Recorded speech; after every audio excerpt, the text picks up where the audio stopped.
आदतों, संस्कारों और संगत का कमाल। दो पक्की सहेलियां थीं। वे विद्यालय और महाविद्यालय में सहपाठी थीं। दोनों की गृहस्थी बस गईं। एक सहेली फूलों का और फूलों के इत्र बेचने का धंधा करने लगी थी। दूसरी सहेली मछली पकड़ने और बेचने का धंधा करने लगी थी। दोनों ही अपना अपना सामान बाजार में बेचकर वापस अपने अपने घर लौट रही थीं। लगभग 20 वर्षों के बाद एक दिन अनायास ही वे बाजार में मिल गईं। मछली बेचने वाली के सिर पर मछली वाली खाली टोकरी थी। दोनों ने एक दूसरे को अपने अपने जीवन की स्थिति बताई कि सब कैसा चल रहा है। उन दोनों को बहुत खुशी हुई। 20 वर्षों के बाद जो मिली थीं।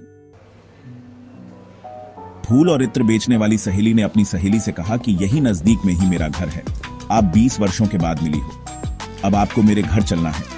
वहां बैठकर कुछ गपशप करेंगे और हां, आज आपको मेरे घर भोजन भी करना होगा।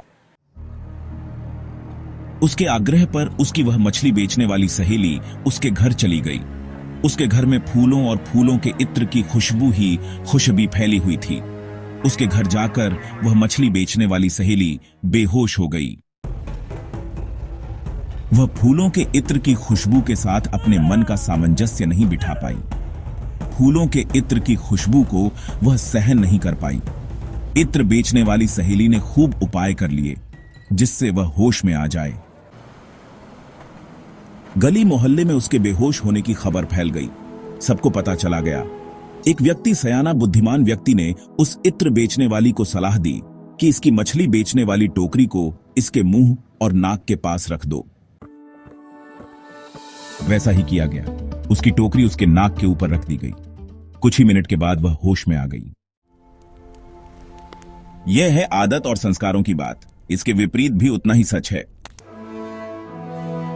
वह फूलों का इत्र बेचने वाली यदि मछली बेचने वाली के घर चली जाए तो वह भी निश्चित रूप से बेहोश हो ही जाएगी।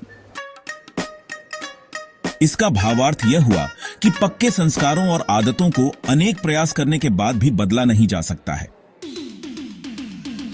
योग में हम एक जैसे हो सकते हैं, पर गुणों, संस्कारों और कर्मों में कभी भी एक जैसे नहीं हो सकते हैं।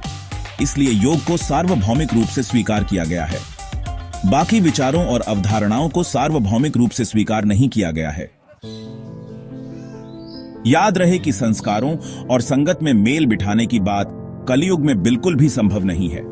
इसे ही संगत और संस्कारों का कमाल कहते हैं। सतयुग में शेर और गाय एक ही साथ रहते थे, एक ही घाट पर पानी पीते थे।